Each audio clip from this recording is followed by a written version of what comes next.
अस्सलाम वालेकुम दोस्तों, आप देख रहे हैं यूट्यूब चैनल को सब्सक्राइब करें, लाइक करें ताकि हर नए आने वाली वीडियो नए अमल आप दोस्तों तक पहुंचा दे। दोस्तों आज आपके लिए अमल लेकर आया हूँ। अगर किसी के घर में जिन्नात का साया है, कोई जादू वगैरह है, उसके लिए ये अमल है। दोस्तों ये जो आपके सामने ऐसे नक्श दिया कि आपने ऐसे एक नक्श बना लेना है और आपने एक मुर्गे का सर ले लेना है। आपने पूरा मुर्गा लेना है, मुर्गे को आपने ज़िबा करना है, सर आपने अपने पास रख लेना है, जो उसका नीचे वाला हिस्सा है उसको आपने कब्रिस्तान में फेंक देना है। तो दोस्तों आपने उसका सर लेने के बाद दोस्तों ये जैसे कि आपके सामने नक्श दिया गया है ऐसे आपने नक्श बना लेना है। आपने ऐसा है कि नक्श छोटे साइज में बनाना है।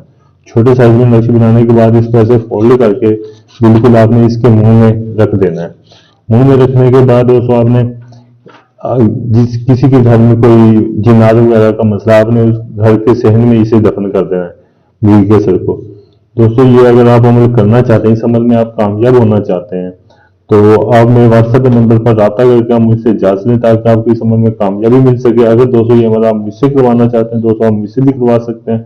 मुझसे करवाने के लिए आप मेरे व्हाट्सएप नंबर पर रब्ता करें।